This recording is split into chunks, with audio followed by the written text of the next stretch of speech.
What's up, everyone? Welcome back to the Don't Blend In podcast. I'm your host, Tomas, and I'm here with my usual co-host, Derrick. Derrick. That's what's up, y'all. That's what's up. We're here.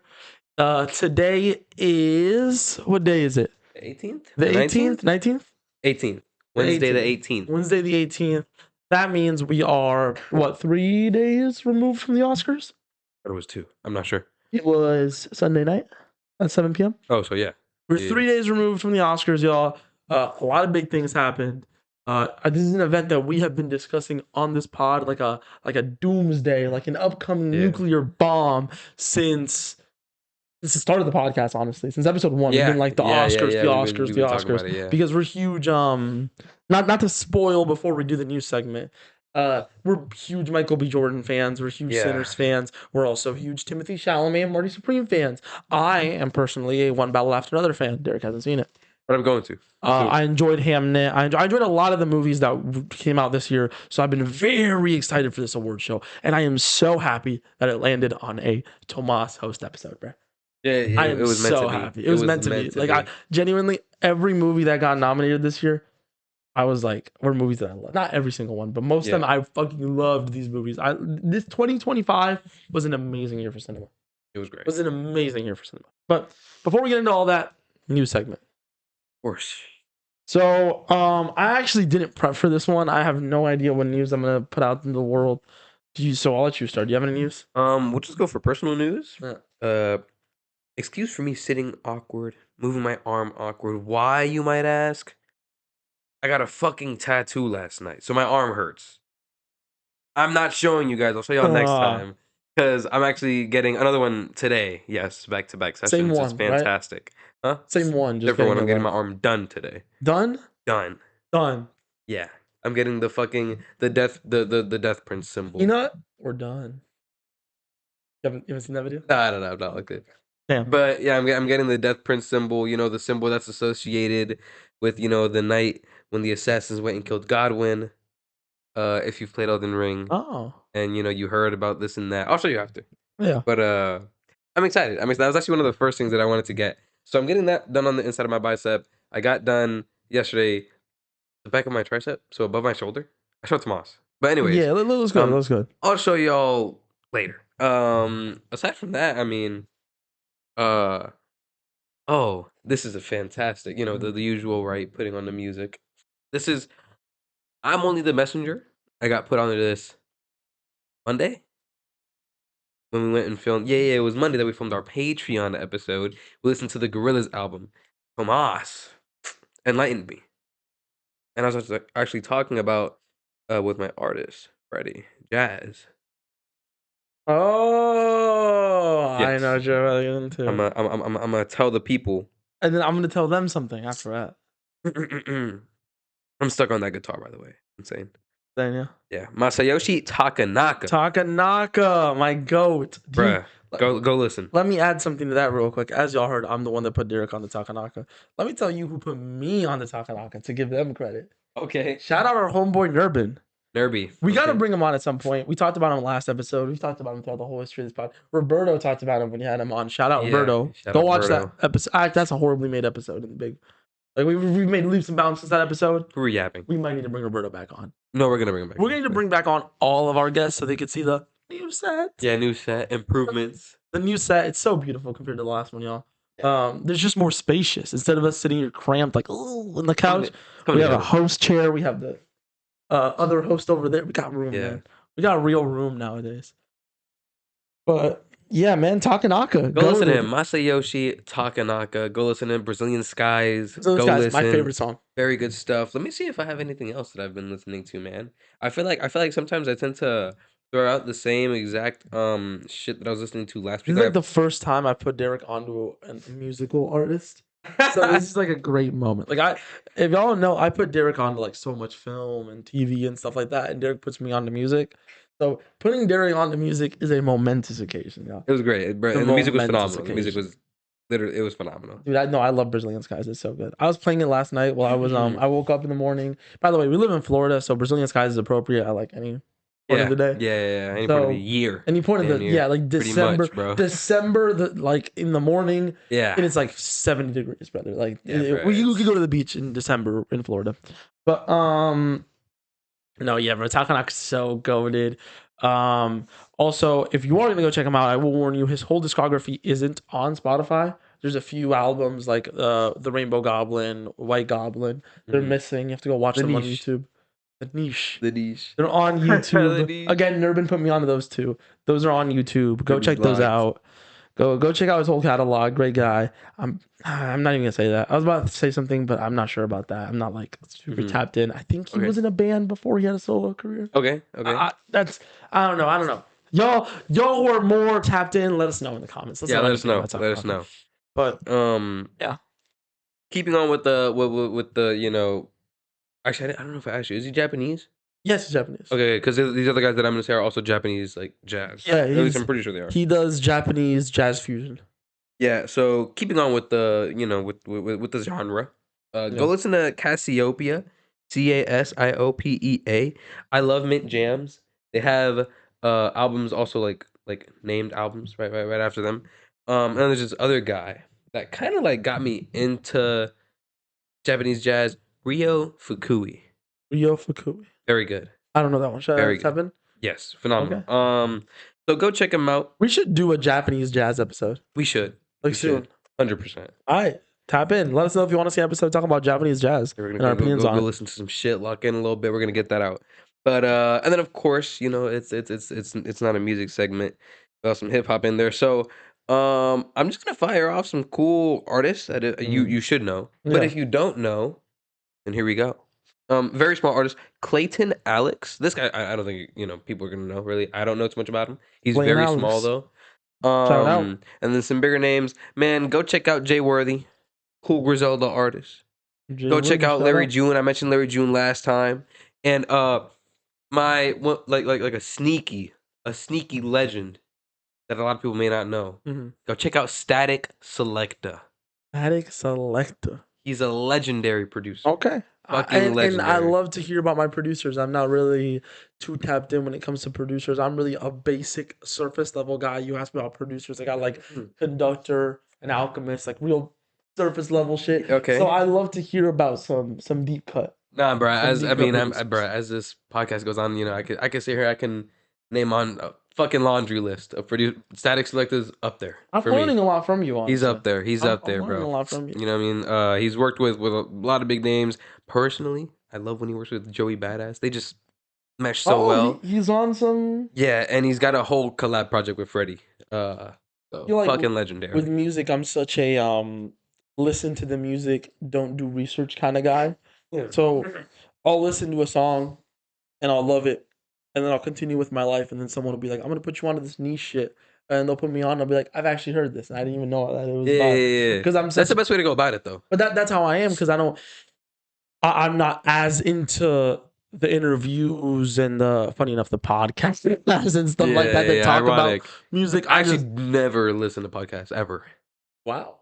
Ever. I listen to podcasts, just not music. No, I majority of the quote unquote sit down and talk that I watch, listen to, and experience and really enjoy are always interviews. I watch a lot of interviews. I listen to like 3 podcasts consistently, but all of them are Reddit story podcasts where they talk about, because I just like hearing about people to be like, am I the asshole for like leaving my wife and kids so I could gamble? Yes, you're obviously the asshole. What the fuck? I love hearing other people's reactions. Just be like, this guy actually thinks he's in the right. What the fuck? Yeah. The closest I get to that is like, it's like Charlie. Like I'll watch Charlie and he's like, let me show you this story of this absolute incel. And I'm like, I'm there. Are like just as bad as Charlie's videos. I'm there. It's amazing, dude. Some of them are like, am I the asshole for like leaving my wife because she became paralyzed? Yes, you're the asshole. What the fuck are you? What?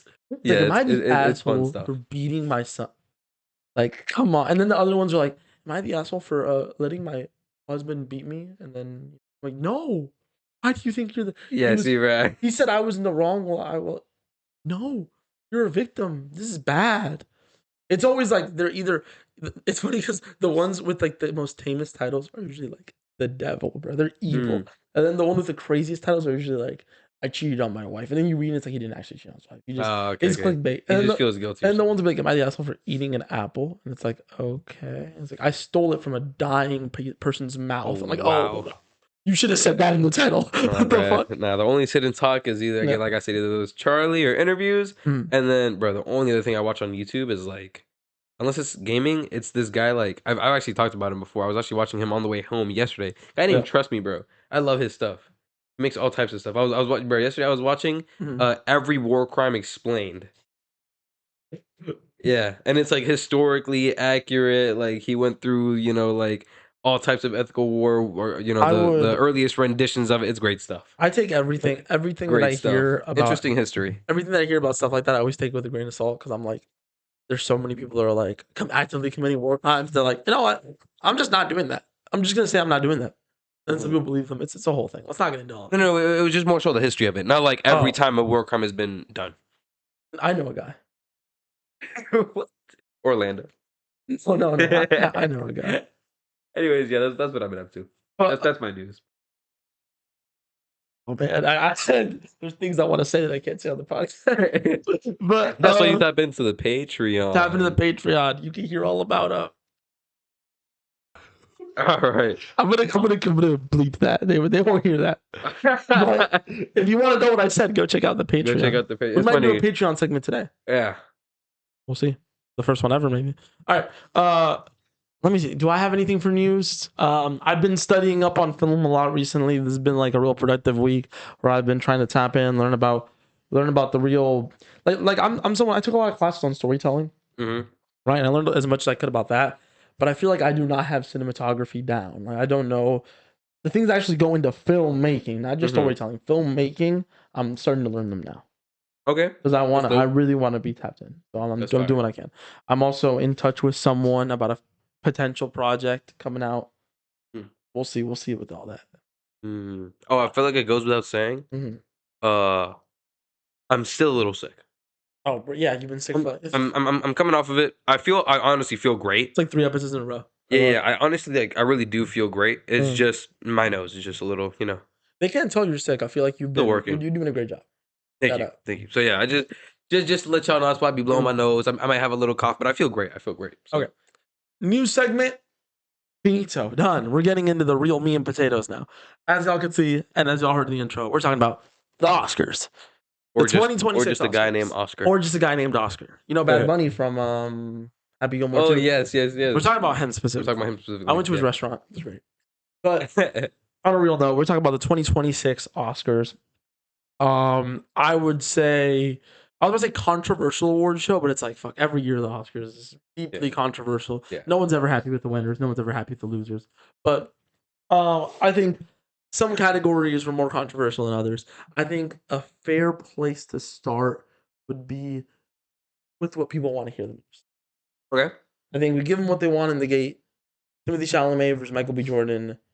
Yes. Best lead actor award or best actor award at the Oscars. I think we get into that. Okay. So for those of you that are living in Patrick's house, Michael B. Jordan won best actor for his role in Sinners. Yes. Which roles in Sinners, which the internet just blew up about because I think in January, maybe even February, Timothée Chalamet had like a 70% chance in the odd makers. Michael B had a 3% chance on the odds. Who makes those odds? Like, I don't know anything about it. It's either Vegas or Kalshi. I don't even know. I've heard of Kalshi. It's either Kalshi or Vegas. I don't remember which one of the two it was, but Michael B had disgustingly low odds. Interesting. Okay. And Timothée Chalamet was obviously the front runner. And then in a final, in literally like 2 weeks before the Oscars, it flipped and it was like 40% Michael B. Jordan, 20% Timothée Chalamet, and then he came in and won it. I do want to, before we even get into the controversy and stuff, I do want to say everyone that's saying that Timothée Chalamet lost because of the comments he made about opera and ballet, that is false information. Yeah. The voting closed before he made those comments. Okay. So that is actually false information. And I'm not going to say people are spreading it on purpose. I don't think a lot of people know. Okay, I got you. So, but if you could look it up, I'll probably throw a little source up on screen somewhere. The voting closes before he made those comments, the winners were already set by then. Okay. So Okay. there's no way that affected his odds. Interesting. Big zero. Unless they went back and retroactively changed it, which it wasn't that big of a controversy where they would have done Yeah. that. Yeah. But yeah, that's not why he lost. But I think it's time to get into our opinions and our takes now that we've Okay. kind of prefaced it and said what happened and all that stuff. So, do you want to start as a Sinners and Yeah, Marty Supreme sure. fan yourself? I will say, like, going into watching Marty Supreme, I was very obviously biased.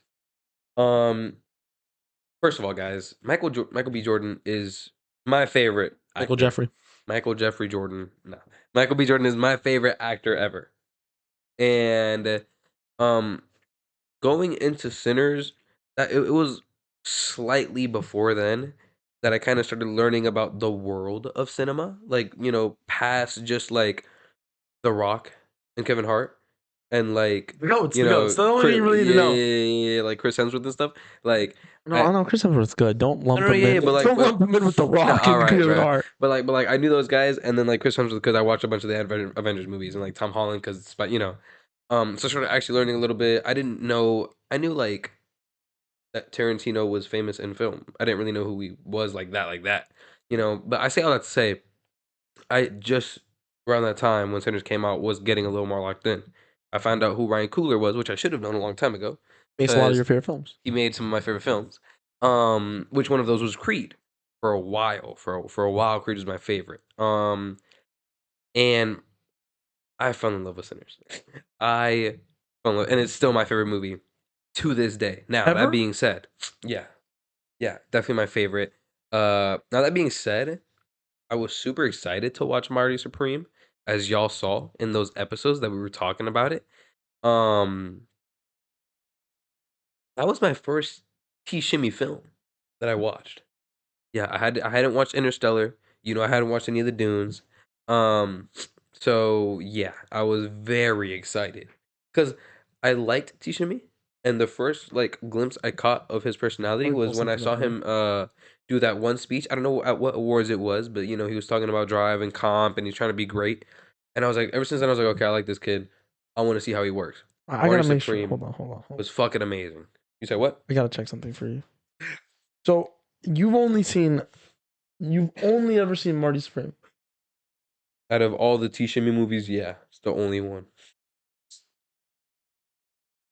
No, I was literally just checking my phone. I was like, let me see. There's got to be one of these, and I literally opened it, I looked at the catalog just for 1 second. I was like, yeah, Derrick hasn't seen. Nah, nah. No. But I want to watch Interstellar and the Dune movies Yeah, are I on think there. out of his catalog, you'd probably like Dune the most because just the lore Mm-hmm. and it has a lot of abundance of lore and knowing the things that you like. I said earlier, I said before we were Yeah, filming. we've been talking about Dune so much lately, guys. Like, Yeah, it was because the Dune 3 trailer dropped. yeah. But And I'm gonna watch all of them before. you should When does Dune 3 come out? December. I'm gonna watch all of them, both movies before that. I would recommend Beautiful Boy. Mm-hmm. It's a great movie. Timothy Chalamet's not really the main character. Steve Carell. You know Steve Carell? Yeah. Steve Carell's the main character. Okay. It's about his son who has like drug addiction problems and he keeps losing his son to drugs and then his son comes back Okay. into his life. It's about like that kind of struggle. A really good film. It was the film that I thought he was gonna get his first Oscar for. Okay. And Okay. then like Isn't there another one called like Night or something that he's in? Night. Night, like KNIJC. I think I know. Is it the one about like the kings and stuff? The I medieval think one? so. Yeah, I know what you're talking. That one I almost watched I it. actually have not, and that's on me because I watch a bunch of stuff. I actually have not. I almost chose that one like literally like 3 weeks ago. If you're gonna have a watch order for him, it's probably like Interstellar because it's like the best movie of all time. I'm pretty sure it's Timothy Chalamet's favorite movie of all time too.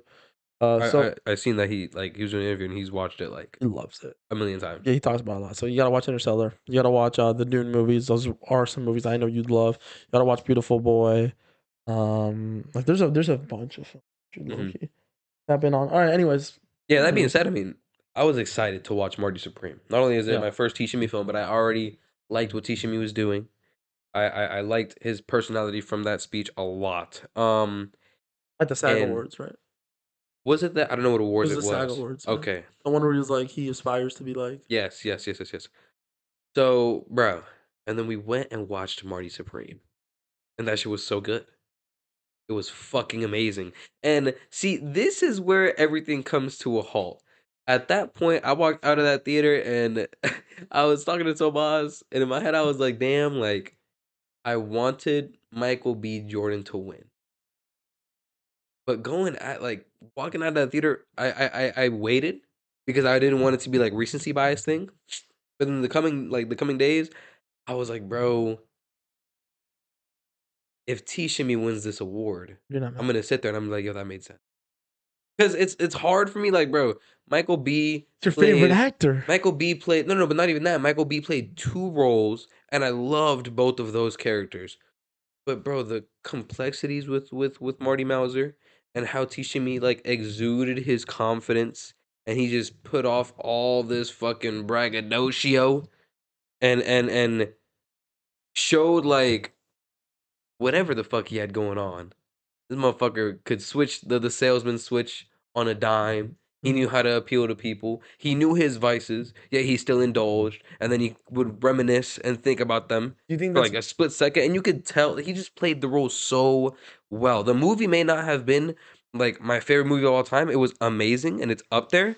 But bro, he fucking like he killed it. There's no other way to put it. He killed it. okay? So I'm sitting there and I'm like, yo, Timothy Chalamet almost like he was tied with Michael B. As much as I love Michael B, to be honest with, like, if I'm being completely honest, he was like tied for me because I was like, yo, he almost deserves it, but Michael B also deserves it. So I was like, fuck, like, if I could just give both of them the award, you know. So you know, I'm glad that Michael B won it. Again, like I said, I think he deserves it, but I think it was a toss up. Like, I think it was a toss up, bro. They both killed their roles. I think that's a really good way to explain the way I feel about it too. Mm-hmm. I think I have a more nuanced way of explaining it than just a toss up. All right, PBM. The way I see it is today. Usually the Oscars is you look at a bunch of really good performances. For best actor, obviously, a bunch Mm-hmm. of good performances, and you just say, okay, which one was the best performance? Right. I don't think that's what it was this year. Okay. I think this year it was the best performance versus the most impressive performance. So Elaborate. the way I see that is Timothy Chalamet had the best performance.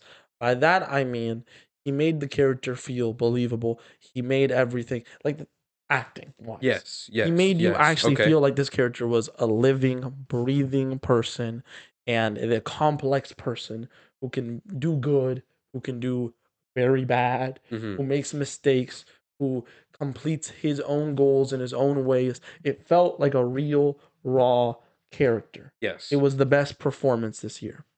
On the other side, you have Michael B. Jordan, who had by far the most impressive performance. Mm-hmm. Sure, his acting wasn't as good, but what he did was, in my opinion, groundbreaking. Not only did he play two characters, it's not even just two characters. Two characters is whatever. He played two characters and it didn't feel like he was playing two characters. Right. It felt like it was two different actors who are twins in real life Yeah. playing two different characters, but it's actually just one dude.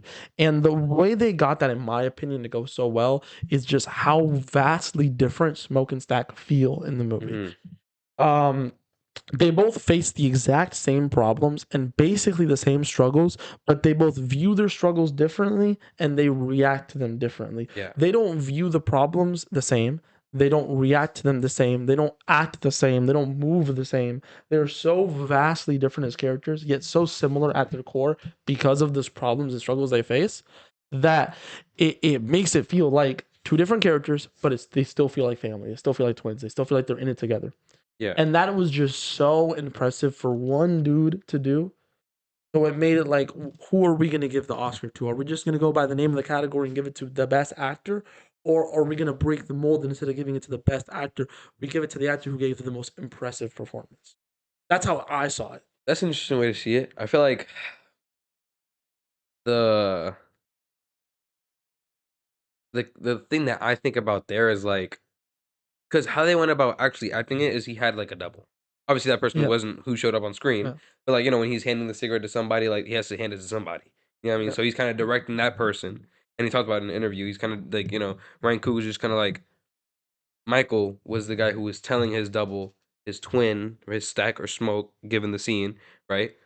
Move this way, act this way. You know what I mean? So it's like that kind of takes it to a different level as far as like skill goes, right? It's a whole different dynamic rather than just like how would this person act? It's like how would this person act? How am I gonna do this? And then I also have to tell this person to do the right thing for me. That doesn't, but that to me that doesn't really apply within the boundaries of the category though. Okay, I'm just okay, I'm just caring about what I saw on screen, okay. and what I saw on screen was again Michael B. Jordan was the most impressive.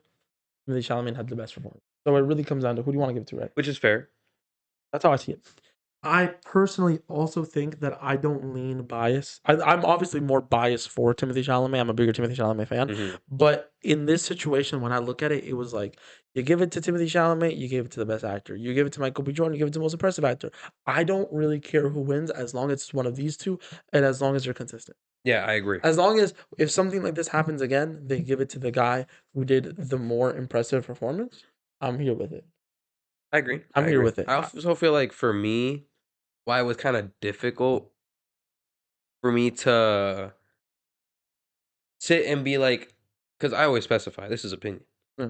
and like to me, the conversation that you and I had, where it's like, sure, I love Michael B. Jordan as an actor. Of Yeah. course, he's phenomenal. He is my favorite, and I love Stack and Smoke. But I like Stack and Smoke for a different reason than I like Marty Mauser. It's Obviously, exactly what you're obviously, saying. obviously, Like obviously. Stack and Smoke were a part of this thing that I love.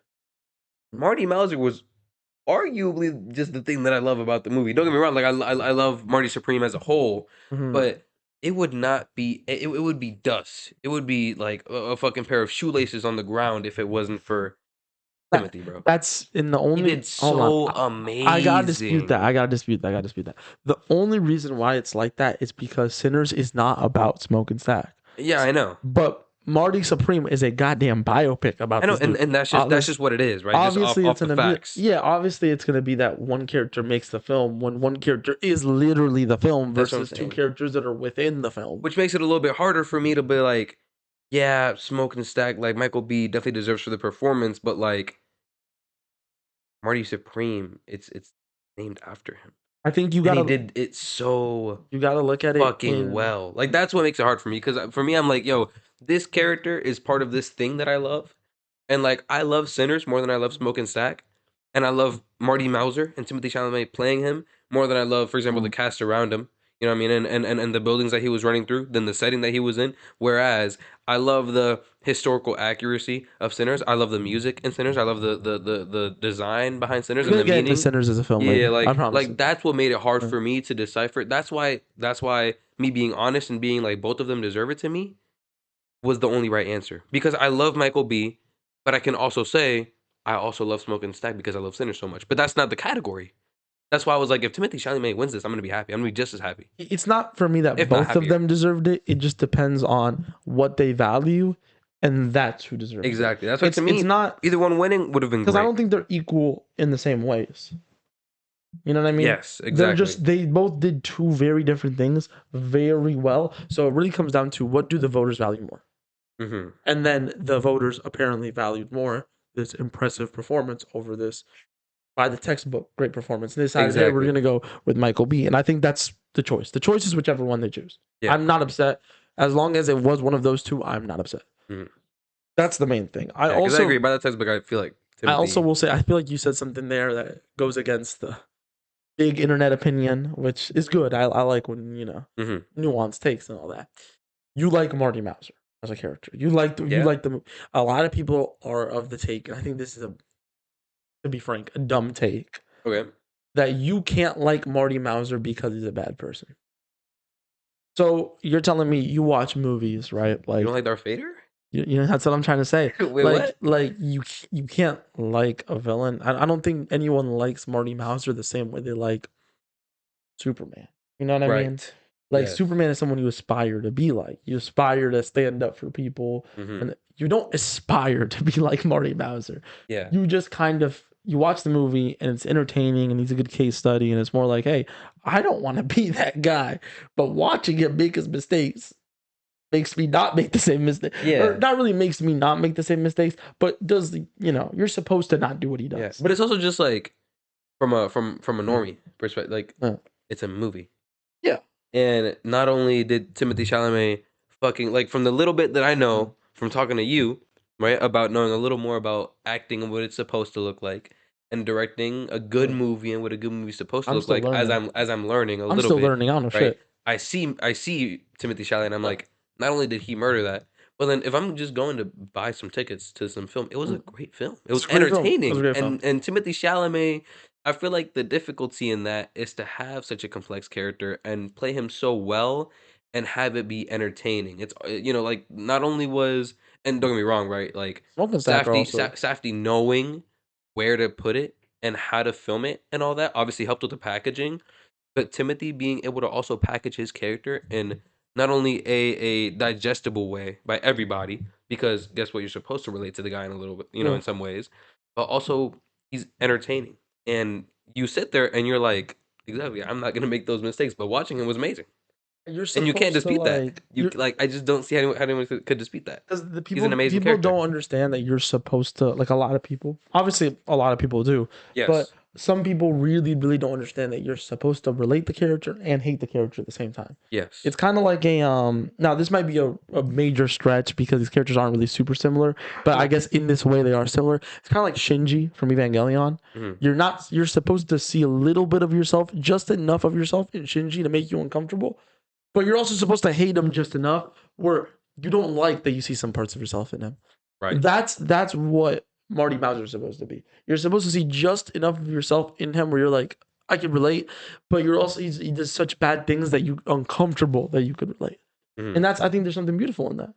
Yeah, I think it's like a more personal version of like showing ugliness in the world, say. Right? Yeah. Like we It's live in ugliness in America. yourself. Yeah. It's Yeah. like say we live in America, right? Yeah. And say there's a movie or art, which there's a ton of, Yeah. there's always been a ton of, and there will forever Everywhere. be a ton of, Everywhere, every showing civilization, everywhere. showing Yeah. the hideousness and the disgust that comes with some really dark parts of American culture. And like you're like, yo, I know that. Maybe I haven't personally experienced it, maybe I haven't personally watched somebody get shot with a gun, and that just doesn't happen in other places, right? But maybe I haven't personally experienced, but I know that is part of American culture because just by byproduct of we have guns and they're available. But it comes much differently and naturally much more personal when you're looking at a human, and the human's making decisions that you've either made or thought about making, and then you're like, oh no, that's horrible, but you've thought about it, and this person is just doing all of them, and then he comes out getting in a way what he wants, and then the ending, right, which spoiler warning, guy then has a kid, and you see him reacting to him having one of the most personal, most Hold on. um Hmm.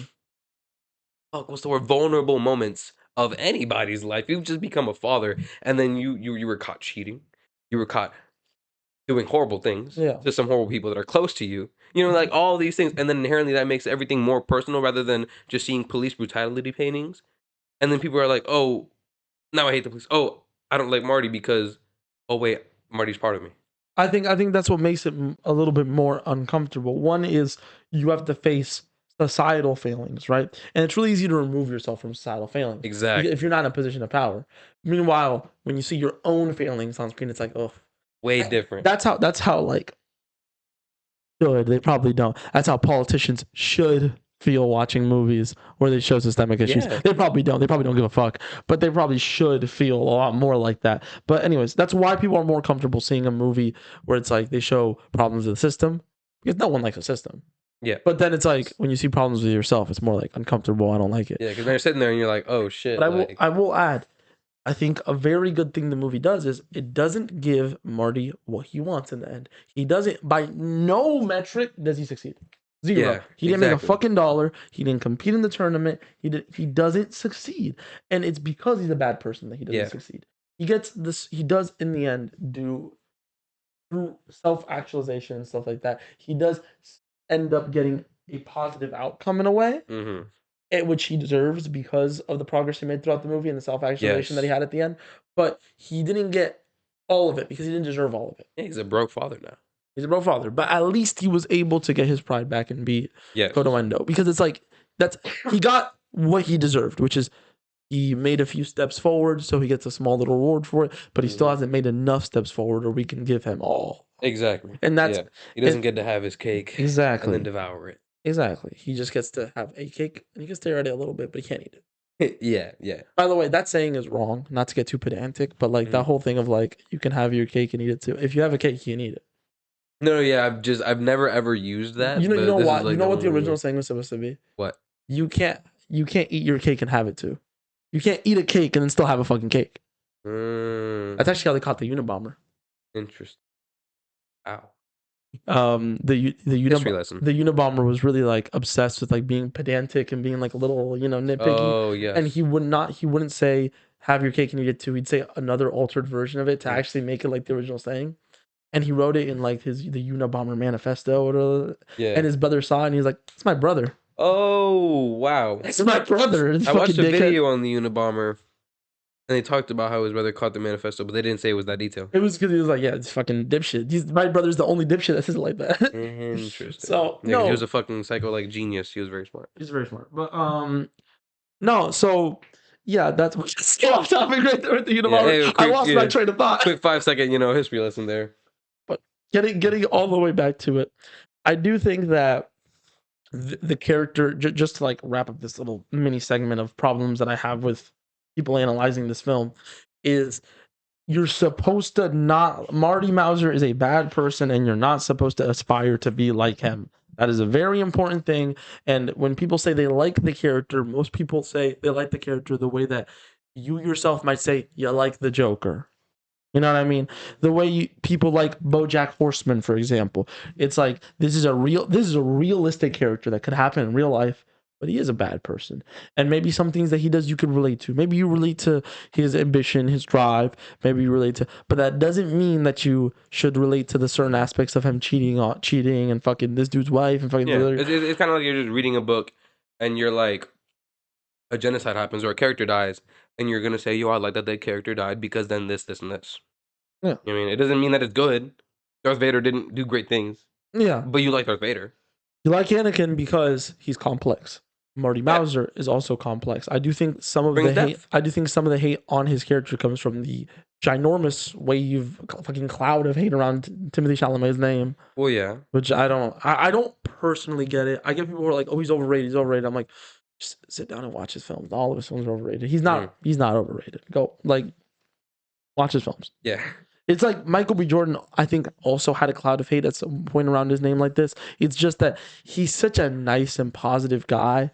It's hard. Motherfucker went to In and Out after It's the awards, hard. bro. Yeah, yeah, Like it's difficult, meanwhile, T man. Shimmy moves a little like more boastful and stuff like that. So Yeah, it's easier yeah, to hate yeah. him. But Michael B. Jordan also had like a similar cloud of hate. I do think his was based on like Rocky fans not vibing with Creed at all and being Mm-hmm. like, this is a bad, But yeah, I do think either one of these dudes getting it, it's an amazing story. It's an amazing story because honestly, you go back 10 years, no one thought Michael B. Jordan was ever going to win an Oscar. Really? And now here he is. I didn't Because know the that. Creed movies are unanimously considered to be like okay films. Yes. Not great, not bad. Some of them are considered to be bad. Some of them are considered to be better than the other ones, but most people wouldn't say they're Oscar worthy films. No, yeah, yeah. So, and then he was also in the Fantastic Four film, the one that was like bad. So I don't think anyone would expect him to win an Oscar, and here he is. Mm-hmm. Put on an amazing performance. He really showed that he's always had this ability in him. He just picked his films poorly sometimes. But here we are in the big 2026. Michael B. Jordan, Oscar winning actor. He deserves his respects. And Timothy Chalamet will win an Oscar at some point. Don't get too mad.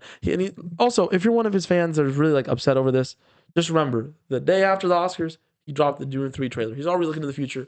You should look to the future with him too. Don't get too upset. Yeah. There will be more to come. I don't know how heavily like awards Yeah. are weighed in film like culture. Depends who you're talking to. Okay. Depends who you're talking to. Depends what aspect of it. I think directors care a little less than actors. And I think there's a subsect of the film community that only cares about awards. And then there's like a bit, I think overall the view is it's fun, but we care more about the films that you're in, how good they Oh, are. okay, okay. Because how like with music, it's like yeah, the Grammys are cool, but like I think it's there's a kind of subsect. I whatever. don't think this exists in music at all, but I think in film there's a subsect of people that like the Okay. Oscars. Okay. The Oscars, where they're like, That's all they talk about. Yeah. Like this is where the elite hang. This is where the elite hang, and it's like Okay. but that's not everyone. That's a subset. Okay. I think Okay, me interesting. personally, I think it's fun, but I also very much. Yeah. I I just, asked because if this was like the Grammys or whatever, I'd be like, I mean, a lot of people consider DiCaprio to be the GOAT, and he like has one Oscar. okay, cool. Yeah, But because with music is like, bro, like I'll sit here and I'll be like, oh my god, yeah, like Kendrick got all these awards, but it's like there's plenty I of also think rappers that don't have awards. the Oscars are way Yeah, better than the Grammys too. I agree. The Grammys I like agree. shit the bed Every fucking year. 7 out of 10 times. You know what I mean? Every Meanwhile, year, yeah. the Oscars shit the Grammys like 3 out of 10 times. Mhm. Yeah, because I don't know how heavily it's weighed. I think I was just curious. the one thing I can guarantee is at least the nominations are usually all right. Okay. Maybe the winner isn't always right, but at least I mean, you can look at this year's winners and be like, at least everyone that won had an argument to win. There's Grammys Okay. where I'm like, you shouldn't even have been fucking nominated. Yeah. But That's fair. yeah, getting Okay, really into it. interesting. That's cool. That's cool. 'Cause I really had no idea how. Because to me, it always seemed like it was No. important. There's people when it's Oscar season. There's people that are really out and about because that's when the subset of people who really love the Oscar are very much like talking and about they're it. excited, yapping. Yeah. Yeah. But I do think overall throughout the whole year we care more about what films you're in, how you're doing, and that's one I wanted to get into. This revived the whole conversation around this whole thing right now about Jake Gyllenhaal never winning an Oscar. Mm. Because I've seen it everywhere. People are like, oh my God, Jake Gyllenhaal never won an Oscar. We shouldn't really care that much about the Oscars because Jake Gyllenhaal doesn't have an Oscar. And it's like, yeah, Jake Gyllenhaal not having an Oscar is a fucking crime. He's an amazing actor. Yeah. That's really upsetting that he doesn't have an Oscar. And he's probably never going to get an Oscar. Maybe he will. You know, Ryan Gosling doesn't have an Oscar? Really? Yeah, he might get one this year, though. For what? Project Hail Mary. I wanted to watch that one too. I'm gonna watch really it. good. I haven't seen it yet, but all I know is that the reason why I said might and not will is because I haven't seen the film. I don't really have a take. I haven't seen the film, but I've heard a lot of people online be like, "This is like he's gonna get nominated." Like, okay, I've heard it's really sure. good. I'll hear what y'all gotta say, but then after I watch the film, we'll give you my take. It But also just looks really. it looks Visually, it looks yeah. amazing. I've heard people say it's Ryan Gosling's best performance, which for me is really really hard to believe because I really really love La La Land. Mhm. You know what I mean? Like it's hard. It's really hard for me. Like y'all think this is his best performance? I'm really gonna have to watch this if y'all think this is his best You're gonna have performance. to really lock in. But all right, getting on to the next topic because I know there's a lot of Oscar winners and stuff, but me and Derrick really wanted to talk about the two big ones. Mhm. I think we can have a moment to really glaze over a few. I think. Let me really think. Any controversial takes I have over the Oscars? I wish anime movies would have been nominated for the animated category. I think the Reze arc, Chainsaw Man, was better Yeah. than a lot of. I get K-pop Demon Hunters winning simply off of impact and popularity. And it was entertaining. I didn't watch the whole thing, but it was cool. Personally, I prefer Chainsaw Man Reze arc. I like Chainsaw Man. That's why. Yeah, I also don't think K-pop Demon Hunters was made for me. And that's something Okay. that I always value. If a movie wasn't made for me, I'm not gonna sit down and tear it down because it just wasn't made for me. Yeah, you're not the demographic. I'm not the demographic, but I will say I wish Chainsaw Man Reze arc was at least nominated. Yeah. I wish it was at least nominated. That would have made me happy. I would have accepted that. And if I had to pick my personal winner, that would have been my winner. I also think for the category we're about to get into, I also think No Other Choice should have been nominated. Okay, I haven't heard of that one. South Korean film. Okay. Very good. I think it had a lot of important things to say about capitalism. Mhm. And this is the one here. yeah, and the things it says is quite similar to every movie that was nominated for Best Picture had important things to say about the world. Mhm. And I think if that's the vibe you really wanted to have this year, No Other Choice was a good choice. There was no other choice. Yeah. It should have been nominated. Yeah. Not win because I don't know. It might have been one of my favorites this year, but I don't know. I get the winners though. I get who was more in the running for it, but I just don't understand why it wasn't nominated. That makes me very sad. One more little thing before we get into the big category, the other big category. Marty Supreme going 0 for 9 at the Oscars. That's kind of insane. I don't know all the fuck. I'm blanking on the word. You know all the categories. The categories, yes. I don't know the categories. But damn, 0 for 9? It's the most Marty Supreme thing ever. It is, but damn. It is the most Marty Supreme. Like if you watch Marty Supreme and you really like, that's the most Marty Supreme shit ever. It got all the nominations, but it didn't even win one. It's all meme of like this the part when he tells Koto Endo for a rematch, and it's that part, but it's him on the Oscar stage with Michael B. Jordan. Yeah. But no, yeah, that is the most Marty Supreme thing ever, going over 9 at the Oscars. I'm not even like mad because I liked Marty Supreme. Marty Supreme was probably one of my favorite films from last year. I'm just like, yeah, you know what? This makes the movie's message even stronger. This makes the movie even better. I love that they have it. And it's amazing that he got straight to work after that. Straight to work. He does not care. He's not mad. Yeah. But yeah, there's like a few little things I want to touch on before we get into the next big category that we're going to talk about today. Picture of the year. The movie of the year. Picture of the year. To no one's surprise, except for mine, I was majorly fucking surprised. One Battle After Another one. And I'm not even surprised because I didn't like One Battle After Another. I thought it was an amazing film. But like, I thought Sinners was a lot to win movie of the year. I don't know if I'm just like out of the loop. I was not talking to people or something. Because, let me put this. In my personal opinion, One Battle After Another is damn near as good as Sinners. Like, it is so close to as good as Sinners where I don't even get mad at winning. I am just fucking flabbergasted. I thought every conversation I'd had with people about this, whether it was my family, whether it was friends, whether it was you, whether it was, hell, even motherfuckers online, everyone was like, oh yeah, Sinners is like the best movie I saw last year. I thought Sinners was going to win. And again, I'm not mad because as we're going to get into, One Battle After Another, shit, like deserved it the same way that, Sinners also deserved it, but like, damn, I thought Sinners was going to win. I was sure. I didn't even check. Yeah. I didn't even check because I was watching. Because you really thought it was just. Because I will admit, I didn't watch it when it came out because I was at work when the Oscars happened. Happens. I got home and I saw all the winners. They popped up on my feed before I could even watch it, except for that one. So when I sat down and watched it in the morning, and I saw that, I was like, oh, the Sinners won. Because I swear in my head, I thought I saw it won. And then it didn't win, and I was like, what? So I was surprised that I wasn't even watching it live. That's interesting. That's interesting to me. Do you have anything to say about this? No, I mean, I just haven't watched One Battle After Another. That's why I was asking. Do you have anything to say about it, or do you want me to like? I wish Winners won. You wish Sinners won? I wish Sinners won. I mean, you just said it was earlier this episode. You just said favorite film of all time. Yeah, I feel like again, with the very little that I know about One Battle After Another, and I want to watch it, and I was excited to watch it when I saw the trailer come out. It just happened that I was watching a couple other movies at the time, and it just didn't work out. But I am gonna still watch it. Oh yeah. I just feel like Sinners, with what it did, because it makes perfect sense to why it's my personal favorite. Yeah, that's fine. And well, aside from people that didn't understand, my family, what Sinners was doing. I think that is the vast minority though. Yeah, I think aside from those people, I kind of felt that it's kind of one of those things where it's like, you watch something, or you experience, or you listen to something. It's kind of like when this is gonna sound kind of crazy, but like people have that ear. Actually, no, I'm not gonna use him as an example. Someone like Drake, where it's like he hears something and he tells you, he's like, that's a hit. Like he just knows because he's been in the game, right? I don't know that much about movies, but I'm sitting here and I'm like, at least I know a little bit about art and what good art looks like, right? And I'm sitting here and I'm like, there's so many moving parts.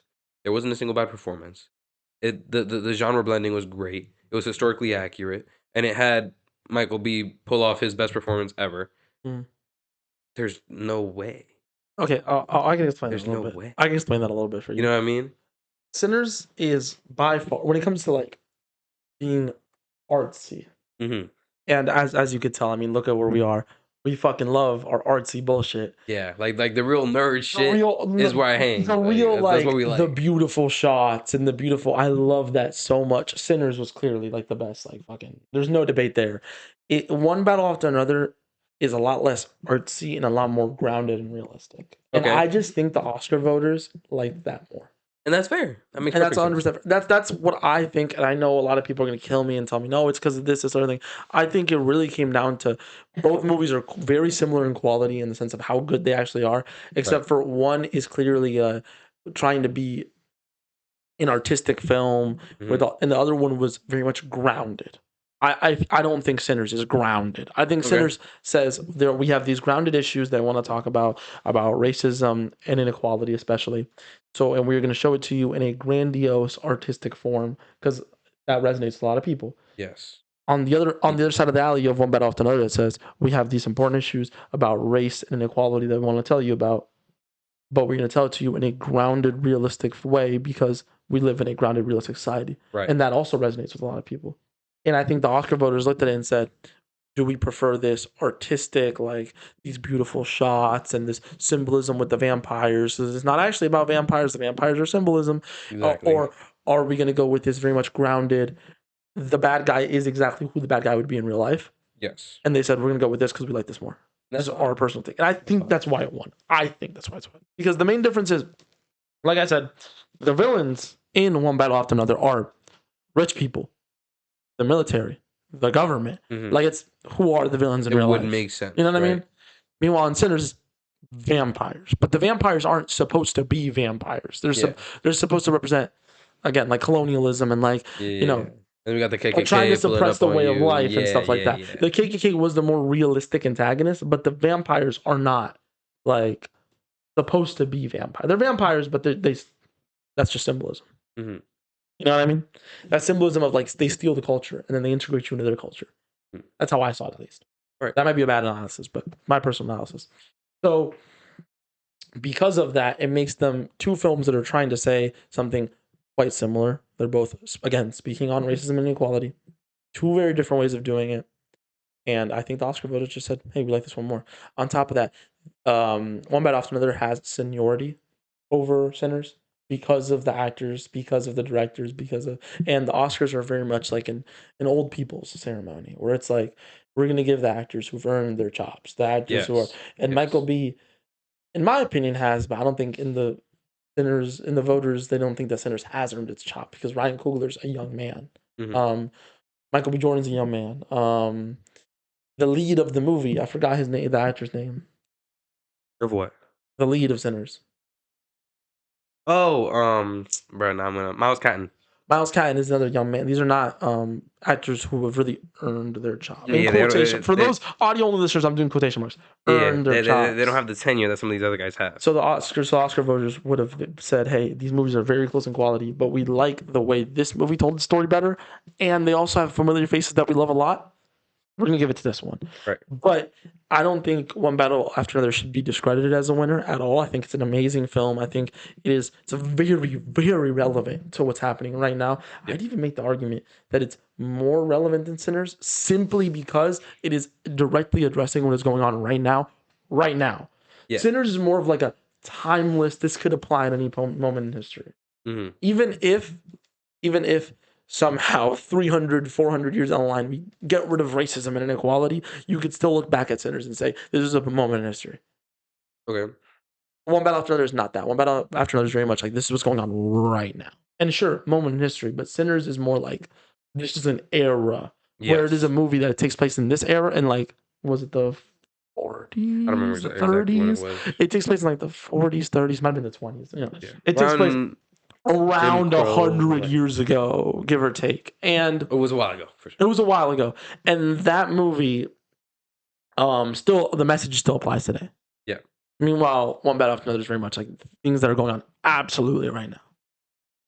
Obviously, the overall message of like these capitalists, you know, that applies to any point in history. Right. But the subplots with like revolution and the subplots with immigration and stuff like that, that's very much modern day issues right now. That's for sure right now. Not modern, obviously, these are all issues that have always existed. Yeah. Or I'm trying to look for the actual term, not modern day.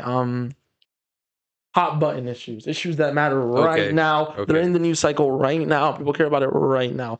Meanwhile, Sinner speaks to more of like an ethereal, like racism, always been bad. We need to talk about. Does that make sense? Yeah, that makes sense. I don't think I worded that 100%. I apologize, y'all, at home. That's fine. But I'm gonna stop you. I actually have to. We'll be right back, y'all. All right, we're back, y'all. Derrick had a little problem with his tattoo, bro. Low key just canceled this whole shit. But soon, if whenever we're all the way back, then maybe next week or like the week after some shit. Okay. Yeah. So nothing bad. You know what I'm saying? Not too bad. Yeah. And give us an excuse to get on the game. That's true. Getting back into the swing of things, though, I think we were talking about one battle after another in Sinners and one battle after another winning. Again, I'm not mad at one battle after another winning. My favorite movie of last year was the best movie of last year, in my opinion, was Sinners. Right. So I would have given the Oscar to Sinners, but I'm not upset with one battle after another. They both say very important things about the world. They both had great acting performances. They both had great visuals. They both had great sequences. I think my favorite sequence from one battle after another is the ending car chase. Really? I'm not gonna spoil too much, but they play with this idea that there's little hills. So when someone goes over this hill, it's like a desert kind of, and there's road. Yes. But the road like goes like this a little bit. Okay. And when you're down here and someone goes over this hill, you can't see them anymore. Okay. And they play around with that a little bit. Okay. You'll see how that plays into That's dope. the ending of that sequence. That's a really great sequence in the film. I think the opening sequence of the movie is also really fucking interesting. It's like you get a whole character's arc. Not the main character, but a character who very, very, very, very deeply affects the story. You get her whole arc in the first like 5-10 minutes of the movie. Her whole like, beginning to end, her whole arc basically. And you don't get to see her arc basically ends. The only important scene for her in the movie after that opening sequence is the very last scene of the movie. Okay. But yeah, I think it was a great film. I think the one thing it did do 100% better than Sinners is I love how its story progressed. Okay. The story progressed in a very interesting way where the pace would get really, really fast at some points and then slow down at other points. And they get really, really fast. Like 2 hours 40. Oh, okay. 2 hours. So they have some space to play. That's what it felt like. I don't know if it was 2 hours 40 exactly, but it's like over 2 hours 100%. That's good. And like the opening sequence is very, very fast, and then the rest of the movie takes place over like a short amount of time. And then there's some sequences when you don't even know when this sequence is happening. Like the last sequence with the main villain, Lockjaw, you don't get 100% confirmation if that's happening simultaneously with another scene with the main character and his daughter talking and stuff like that. Yeah. It's very interesting. I love how it plays around the story. I love how it progresses. I love how the shots. There's also one shot in a it's where the main character he keeps trying to charge his phone, and the dude, the absolute goat, the sensei, is like, follow me, come on, not here. We're going to my room. He's like, no, I'm charging my phone. No, come here, let's go. It's this room. And it kind of follows him throughout the whole sequence, and then in the side profiles, you can kind of see him like the sensei trying to introduce the main character to his family, being like, this is my daughter, this is my wife, this is my. But you're so locked in with the main character, Ghetto Pat. And he's just like, no, I need to charge my phone, bro. Let's just keep pushing. Let's go to the bedroom. So I can charge my phone. I'm trying to charge my phone. He was like, no, not there. The bedroom. Bro, what the fuck? I'm just trying to charge my phone. He's tweaking out. Yeah. He's tweaking out. No, he's actually tweaked out. That's DiCaprio's character. He's tweaked out the whole film. I forget his last name, bro. They said his last name once in the movie. That's the other thing. The movie drops little lines. You're like, whoa, what the fuck? That was a major reveal, and they just push past it. Oh, fire! Like they drop his last name once in the movie, and I completely forgot it. There's one line where Lockjaw says something, and it's like, what the fuck, is that true? And then it's kind of like, well, I don't know. Was it? Like they just drop certain stuff like that a lot. Okay. Cool. But yeah, there's also something really funny. The real villains behind the film, like rich people who run the world type people, they're called the Christmas Adventurers, and they say "Hail Santa." Don't worry about it, bro. Too much. Yo, my type of crew. What? Oh, that's not chill. That's not chill. I just love Christmas, y'all.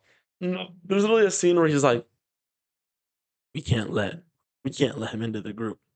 He had a mixed race child. And they're like, well, which one? He's like, I don't want to say it, but you know which race I'm talking about. Like, oh, no. They're racist. They're real deal racist. Fuck. Yeah. That's what I'm saying. This movie says a lot about racism and capitalism, just like how Sinners does. Okay. So I think they both stand for quite similar things. And I think that's really cool that both the front runner nominees were both speaking on real life issues, which all art is inherently political. All art speaks on issues.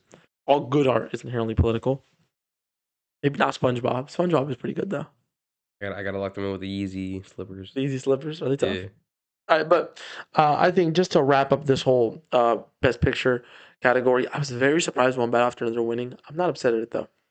I was very much Team Sinners, but I do think One Battle After Another is a great, great film that speaks on a lot of things. It's a film that is very, very relevant right now. It's a film with very enjoyable characters. The villain is comically evil, enjoyable when he's on screen, but he's comically evil. He is so hard. He's genuinely crazy, so hard to understand. It's easy to understand certain aspects of motivation, but the other ones is just like, you're fucking fucked. You're crazy. And then DiCaprio's character, Ghetto Pat, he's really like, he's not a good guy, but man, he's fun. He's very fun. I wanted to ask about him actually. DiCaprio. Yeah. Have you seen a lot of his films? Where does this, and I know it's recent, right? But like when it comes to these films, where does it sit? In his performances or his like, or how good his films are? No, his performances. Oh, I don't even know, man. Not high. Really? Dude, he's like, actually, I hope he's in the GOAT debate for the greatest actor of all time. No, yeah, that's why I asked. Because I mean, from what I saw from the trailer, he looks like he's like, no, he's locked. Exactly, like tweaked the fuck out. He's always locked. Yeah, you know what I mean. It's like he's literally always locked. So on the other half of it, what about the films? I mean, it's a one. So what, 6 Oscars? You just said? Not to give away too much about my personal life. This movie's like. This movie just speaks on a lot of topics I'm very, very passionate about. So I enjoyed it much more than I enjoyed, for example, Wolf of Wall Street. So it's one of those personal. It's one of those personal films. I really like this film a lot more than some of his other films. But like you'd say it's great. It's great. That's good. Okay, it's great. Cool, but when are we gonna like? Now, come plenty on. of DiCaprio films are great. That's great. Plenty of DiCaprio That's great to hear. Films are great. No, DiCaprio's actually in the GOAT debate. I'm so serious. I know a lot of people nowadays try and make it seem like they try and be niche and like DiCaprio's in the GOAT debate, bruh. DiCaprio's in the GOAT debate. Dude, like ever since we had that conversation about niche, we gotta have a niche episode at this point, bro. You know, Marlon Brando.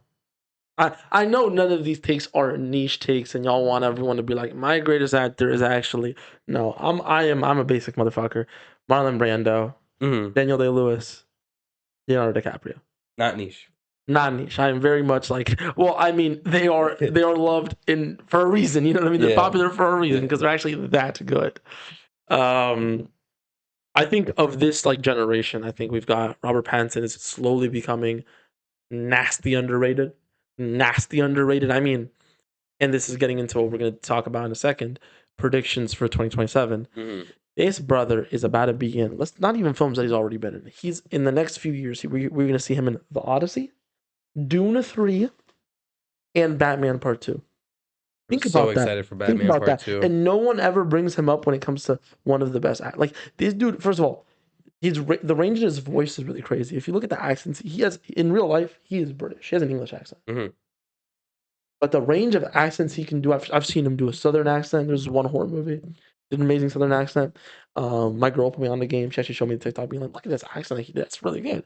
And the Batman, obviously, he doesn't sound English at all. You know, like he's really good with the voices. He's just a really good actor, man. We're gonna see him in The Drama too this year. The Drama, that's what it's called. The Drama. Him and Zendaya are doing what we call The Drama. Oh yes. No, yeah, actually, like generational run is on.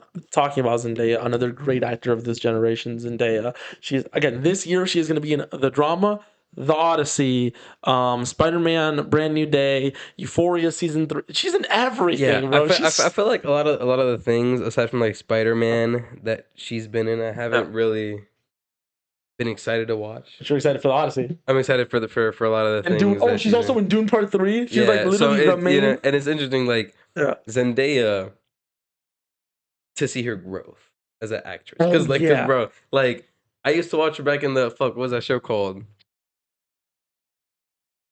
I think it was the Disney show that she had. Yeah, I know what we're talking about. Yeah, it's like I used to watch her back, and then there's like the song, the on repeat song that she had, bro. Yo, I was a huge Zendaya fan, and I was legit. I was opposite. I was a huge Zendaya's overrated guy. Nah, bro, I was a huge Zendaya fan, and then like a couple years where it's like she just doesn't exist, and then I started in Spider-Man, and now she's everywhere. There was a few one years of the largest actresses on the planet. There was a few years there where I was like, "Oh, Zendaya overrated." She's completely won me over, bro. Like she's just so good. Like I do think there's a few actors in Hollywood, right? And acting is one of those professions where sometimes people just get popular for no discernible reason. Hollywood is riddled with nepotism. riddled to the bone with nepotism, and with just mediocre like people like this like slop performances, bro. I'm not gonna lie to you. There's some actors where I'm like I just don't get it. There's some actors where I almost get it, but I don't get how you got this. Like Tom Holland. Okay. I almost get it. Tom Holland's good, but like he's good enough where he deserves to get the films he gets and all that stuff. But to be probably like top 5 most famous actors in the world right now, I don't get that. I can give you 5 people that are better actors than him right now. Mm-hmm. I can give you 5 people of his generation that are better actors than him. And that, I can give you 5 Toms that now. No. And that's not even a shot towards him because he's good. He's genuinely good. He does a really good job as Spider-Man. He, that Uncharted movie was way overhated. Actually, Really? I thought it was okay. I didn't watch it. We watched it in the cinema together. Really? Bro. You know what? That should speak, because I was about to say, like, that movie didn't. I didn't watch it. Dude. I watched it that, together. bro. We watched it. Like, I thought I did, and then I was like, nah, I didn't watch it. We watched it together. It was okay. Like, it wasn't, people talk about it like as if it's horrendous. I'm like, it was okay. Like, it wasn't horrible. Clearly unforgettable. I mean, forgettable. It was Sorry. okay. But I don't know. I feel like bro. I played Uncharted. It's one of my favorite games of all time. Yeah. Is it bad? It's forgettable compared to what it could have been, to what it probably should have been. I don't know. I remember Nathan Drake. I remember it, and I remember the hate that it got, and I was like, this is such like an unoffensive like. You know what the reason that I feel like I hadn't watched it was? What? Because I feel like, thinking about it now, the only memorable parts were the parts that happened in the trailer. Oh, like the plane. That's the reason I feel like no, genuinely, if you ask me what happened in the movie, I'm gonna I don't know. Maybe I'd be this offended if they did this as like Resident Evil, or if they did this like Halo. They did this for Halo. Oh my god! If it was a game I really franchise, don't remember. I didn't. You know what? No, I didn't watch it. I will be frank. I'll come out. I'll say I'm not a huge Uncharted guy. No, I'm giant Uncharted maybe me not being huge into Uncharted is what's making me biased and be like, well, it wasn't that bad. If it was a franchise I love, maybe I'd be more upset. Oh no, but like I don't know. I retract my statement. I don't know enough about the Uncharted franchise to really speak on whether or not this is a bad or a good movie. I get why y'all would be offended. My take on it is I've played the Uncharted games. Yeah. So I sit here and then I watch this movie, and obviously I forgot literally fucking everything that happened. But when you look at Uncharted, and you've played the games, and then I go watch this movie, it's like it was so much of like kind of like a nothing burger moment throughout the whole film that it's like I mean y'all just saw it live. I forgot it happened. You forgot, and we watched it together. Genuinely, I forgot it happened at AMC. Yeah, like think about how difficult. Because who? It wasn't just you and me. We went with someone, I'm pretty sure. News to me, bro. We went with someone. All this is news to me. We got ice cream afterwards. Oh shit! Yeah, nah. Yeah, but that's the thing. Like, I'm sitting here and I'm like, shit, I don't remember. It was forgettable because when I think Uncharted, if it was as good as the games or anywhere near as good as the games, no. But if it was anywhere near as good as the games, I would not have forgotten it. I haven't played the games like that. Like, I played a little bit of them, and from the little bit that I've played,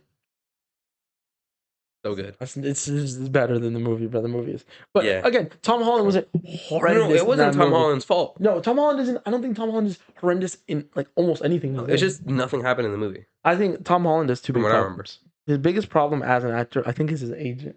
His brother keeps landing films where I'm like, I'm not watching that. You know what I mean? I'm like, I don't know. I wish he would be in other things that he's not in. I feel like the only things I've seen him in is like Marvel. Uncharted, apparently. Why are we doing this before? I like Tom. Why are we doing this? No. I love Tom. But like, I haven't seen him in that many other things. There was one that I saw the trailer for and it looked amazing. You know what I mean? And Tom Holland's a great actor. I really do enjoy how you seen him in the new Spider-Man trailer. He looks good. No, he looks good. And see, the thing that a lot of the Marvel cast is very good at, and why I can sit here and say, even though you've played a superhero for a lot of your screen time, you're a great actor, is because they convey emotion really well. A lot of these, like Chris Hemsworth, is a great actor. Like a lot of these people are good at what they do. Tom Holland in what was it called, the last one where it has all the Spider-Man? Bro, he did phenomenal in that. Bro, just movie. Look at them outside. He did amazing. Hold on. Just look at them outside of Marvel. I mean, a great actor. Chris, I do want to preface. Chris Evans in Knives Out I didn't watch that one, but it He looked fucking great. killed it. He was like actually one of my favorite performances in Knives Out. You look at Hemsworth, and I think it's called Cabin in the Woods, one of my favorite horror movies of all time. Mhm. He was pretty solid in that one. He a lot of these guys are No, not. they're good They're actors, good. and it's almost Robert difficult. Downey Jr. Robert Downey I Jr. in mean, come Tropic on, Thunder. That's a and funny ass. Oppenheimer. That's a funny ass movie. In Like, Oppenheimer, didn't he win an I'm Oscar? not sure actually. I think you said Nominated? he did. I don't know. I'm I don't want to blanking. put words in your mouth. I'm blanking. I think he But won. the I know point got is, nominated, but I don't know if he the won. point is, all these guys are really great, and it's hard to do that and attain that title. Mhm. Even if your movies do good, which Marvel movies, yes, they do good, Yeah. but you're a superhero the whole time. Sure. That's such a specific character. And for me to sit here and be like, yeah, I've watched most of what I've seen of Tom Holland is him being a superhero, and I can say he's a good actor doing Mm. that.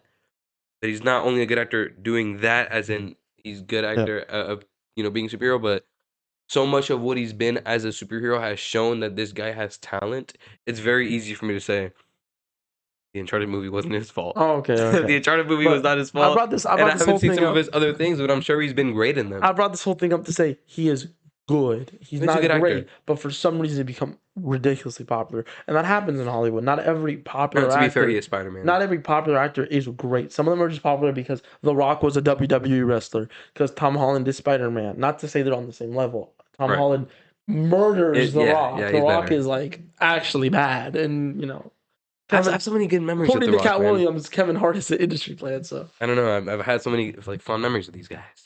I do name a good Rock movie. He was. I like Jumanji. You Him know, and Kevin Hart were funny. yes, it's not even the best Jumanji movie. You're right. You're It's not right. even the best Jumanji movie. I don't think any Jumanji movie will ever surpass the first one. I mean, Robin Williams, come on. Anyways, But no, I don't but like the I Rock. actually haven't seen that I many will preface, Rock I don't like the Rock in films. anything. I barely even like the Rock in WWE. I haven't seen many of the Rock To be films. fair, I don't like his character in WWE, so I wouldn't like him. WWE is I love that. like I grew up on it a little bit, and then I found that it was fake, and I was like, oh, okay. Okay, fair enough. But getting back into the Oscars and shit, because I feel like we sidetracked a little bit there. I say all this to say, originally, all the way back to Zendaya, Robert Pattinson, all these people. Who do we think is going to be nominated for Oscars in 2027 or movies? What all this kind of stuff. I have a few that I. Hold on, Off rip. I What's want to up? start out with something. Who do you think is like such a diamond encrusted lock that it would be sacrilegious if they were not nominated? I'm not saying film. Matt Damon in the Odyssey Okay. as Odysseus. That you have that much confidence that you think. I just have a lot of confidence in the Odyssey, and I don't think we've ever seen Matt Damon in this kind of role. But I love Matt Damon as an actor, Okay. so I think he's gonna do a really good job. Okay, okay, that's cool. That's cool. Breaking it down, we have like for the acting awards, we have Matt Damon, obviously. Look forward to that. We have Timothy Chalamet in Dune. Mm-hmm. We have I don't know, is it Jafari Jackson in the Michael Jackson documentary? It's his nephew. Fuck, I forgot. Is it I his think nephew? so. Throw his name up on screen right now. Yeah, the Michael Jackson biopic. If there's a little industry secret you don't know, the Oscars love biopics. Okay. The Oscars love. I mean, Rami Malek. I forget this like exactly. I don't know how to pronounce his name perfectly. Won for Bohemian Rhapsody. Okay. The Bohemian, like the Mm-hmm. Freddie Mercury biopic, and that to me was not the best performance of the year, but it won because the Oscar loves biopics. I mean, Oppenheimer. It also did look pretty cool. It did. No, it was a good film. I didn't watch it, but I don't think it was a great film. I think it was a good film. The reason why he won, in my opinion, was because Rami Malek was like actually the best part of the whole movie. Mm-hmm. Like I liked the movie. I love Freddie Mercury, but like, dude, fucking Killed it. That's good. Rami Malek is so good. Rami Malek he's so in everything he did. He's so good. Yeah, it always feels good to say somebody. No, bro. Like if you want to see he killed it, just watch Rami Malek and everything. He's really good. Shout out Rami Malek. But I do think the Michael Jackson biopic, as long as it's a good biopic, is going to be nominated for things. Okay.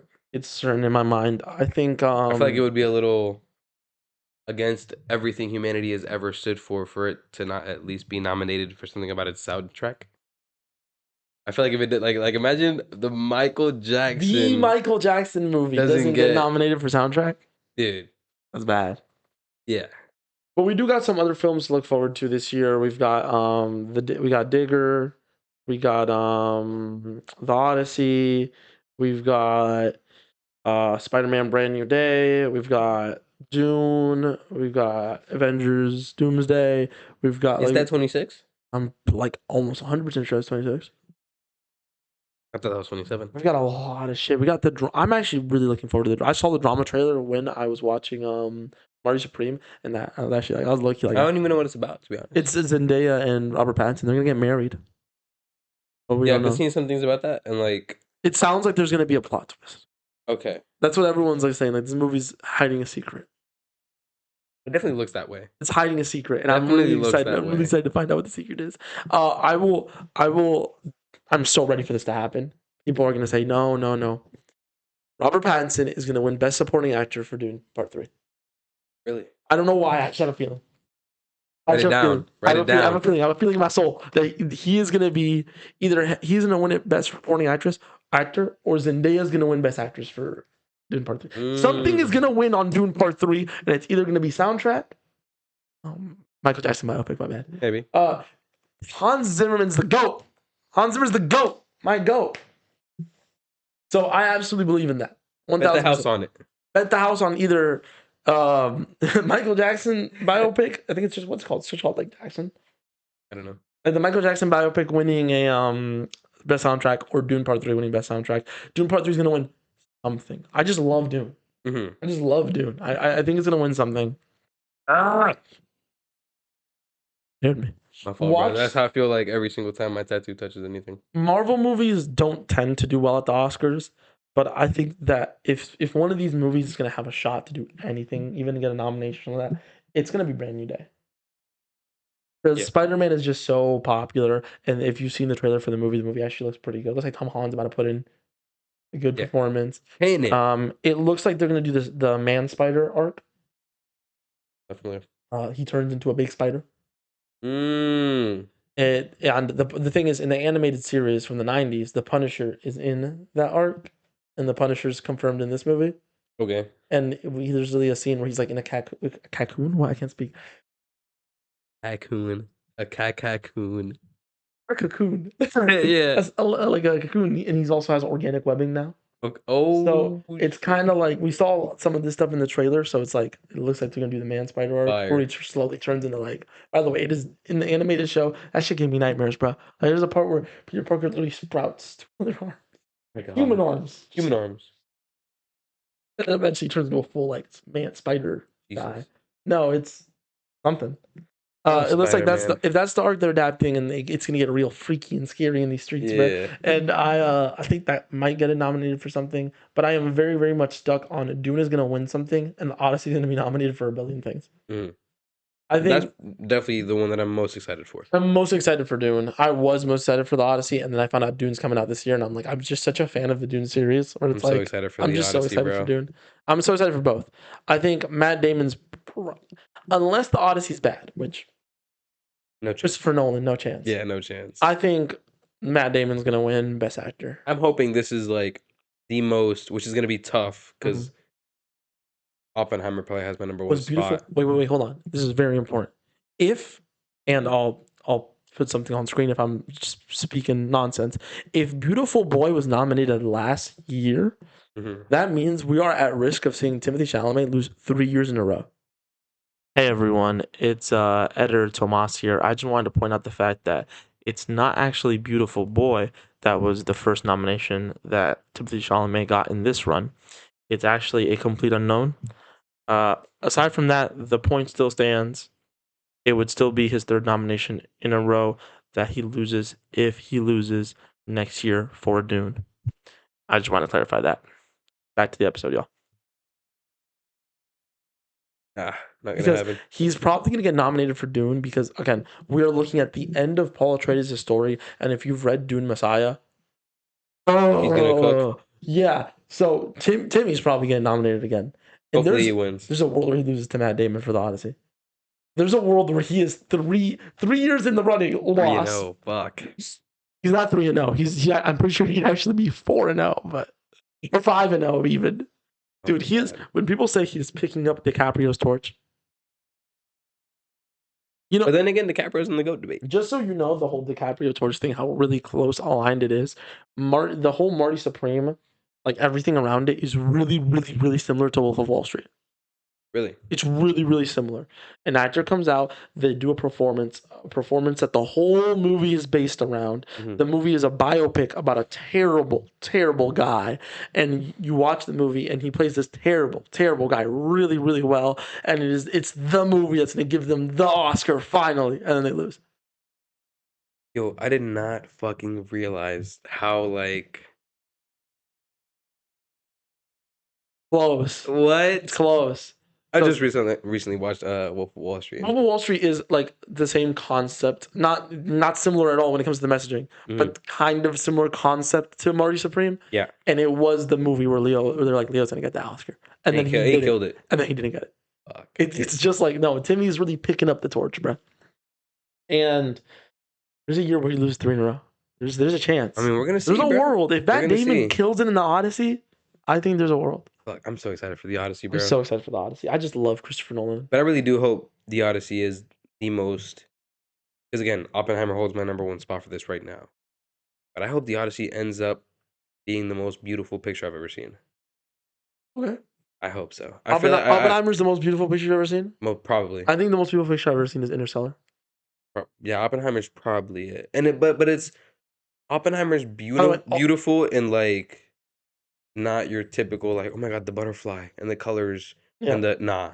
It's beautiful and like a grimy like all real of these are Nolan films, by the way. Everything that we're discussing right now. That's why that's the reason that I'm betting on it. I also want to preface, next year is going to be the year of beautiful cinema. Because the Dune movies are very, very much focused on beautiful shots. The director of Dune literally said in an interview a while back that he sees filmmaking as a visual art form, not an audio one. So he thinks dialogue is very, very important, but he also sees dialogue as like a television thing. All these TV shows, they do amazing dialogue stuff.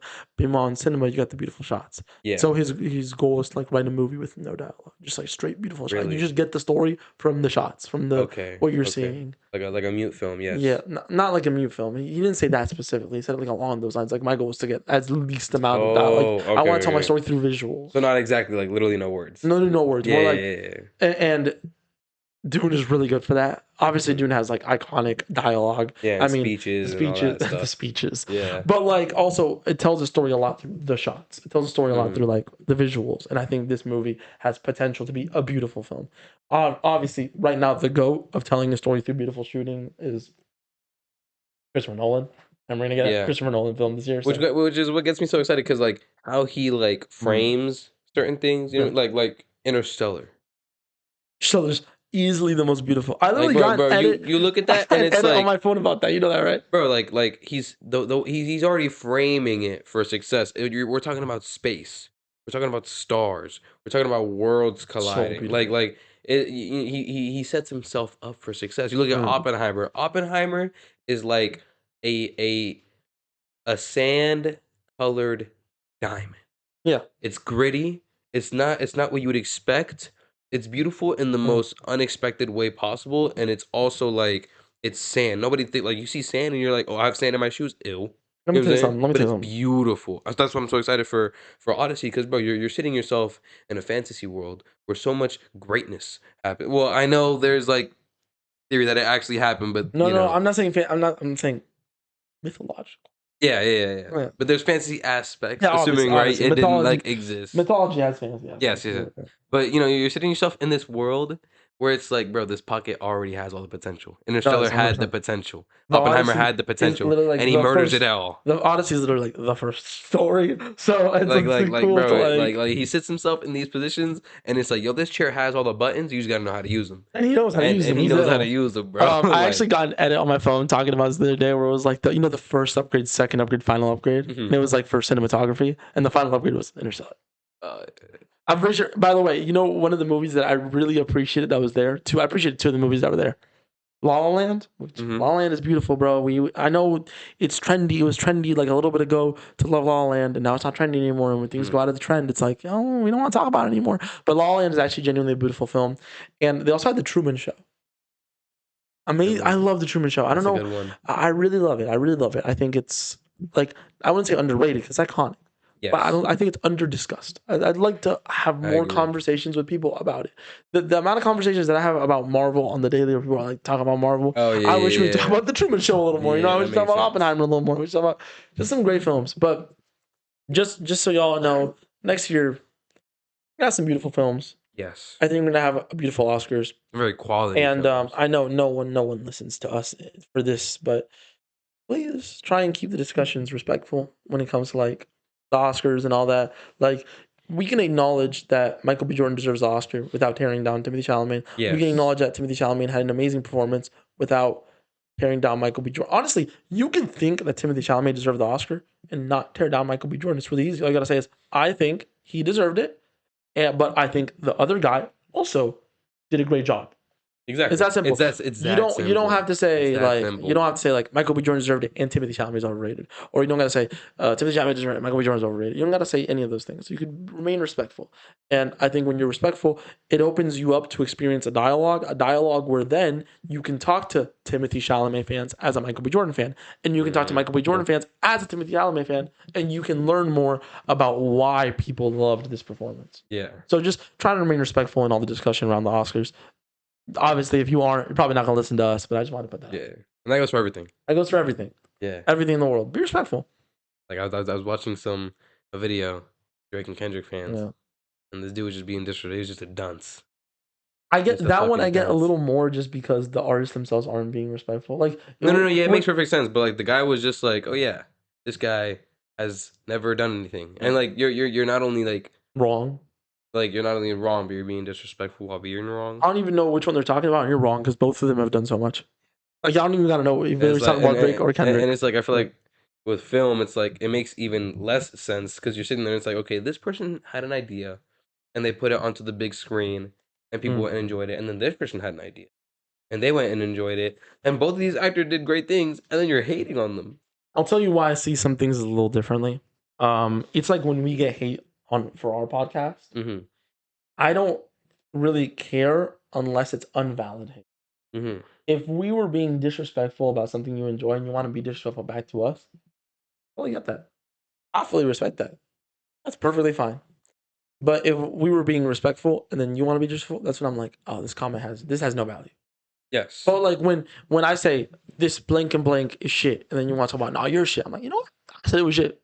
That's on me. You're just shooting acid back. You're and shooting forth. back. I'm not. You're not shooting back first. You're shooting back. That is respectful. I don't care. I'm not mad. I'm not anything. And then I mean, half the time we're like, welcoming it to a certain 100%. extent. And like then, if I'm gonna say it, I'm gonna be like, guys, I'm about to hate, and then I hate. Yeah, you can hate it. It's fun. but it's all respectful because at the end of the day, these people don't like they'll comment and then they'll go away. They don't really care. Their day isn't ruined. And the same way that the comment doesn't ruin my day either because I understand that I was hating, you're hating. We're being respectful here. Yeah. But it's a rhyme and rhythm to the hate culture. Exactly. But then parts of hate culture is like Timothy Chalamet I'm and the just gonna opera. shit on you. Timothy Chalamet and the opera and ballet people. He hated on them. They hated on him back. It was all disrespectful, but at least they were both being disrespectful. And it's cool. Yeah, at least right. Now, when you see people just say he's overrated, and they're not talking about, they just think he's overrated. I'm like, you're not. Why can't you be respectful? You can say he's overrated, but you don't have to say he's an overrated piece of shit. Fuck him. Yeah. It'd be like, I don't like his films. And a bitch. Like, You just be like, I personally don't really like his films. But that's what people be saying, bro. You just be like, I personally don't like his films. I don't get why people like him. He's overrated. That's fine. But yeah, a lot of Timothy Chalamet defending. Timothy Chalamet defending because it's like bit me. Yeah, bro. Timothy Chalamet defending because there's been a lot of hate recently. But yeah, 2027 Oscars, y'all. Look forward to that. I'm excited, bro. I'm excited. This is like the first time I've like sat and like I wasn't like I didn't go and watch or anything, but this is the closest I've been to an experience. You haven't watched it at all? Experiencing an Oscars, so it's cool. You know, I'm in it. I'm excited. I'm seeing the carpets. I'm seeing the people. I'm listening to the discussion, and you know, hopefully next year, a goal of mine is I'm gonna sit down. I'm gonna watch more of the big name movies before all this, so then I can sit down and be like, hey, you know what? One battle after another did this and this very well. And Tell Derrick to do his homework. Yes, I'm gonna do my homework. I'm gonna do my homework. I think this is a good place to wrap up, man. Great Oscars, great winners. I think the winners that we discussed today, the two biggest winners, we didn't really get into a lot of smaller categories, but the two biggest winners, I think, deserved it. And I think the runner-up to both those categories If they would have won, I wouldn't have been mad. They also deserved it. Yeah. I think this was a great award show. I think they got everything right. Not everything, but they got the big categories right. I think they missed the animated movies slightly. I would have given the best actress to Emma Stone personally, but aside from a few small, tiny, personal, I think they missed in this. Overall, great Oscars. Not anything where I'm super mad. Not anything where I'm like, this is wrong. Overall, y'all did a good job. Even the ones I disagree with, it's only a slight disagreement. Yeah. So, yeah, I hope we keep this up for 2027. I hope the 2027 Oscars are just as agreeable, where I can see and be like, they did a great job, man. Everyone was beautiful this year.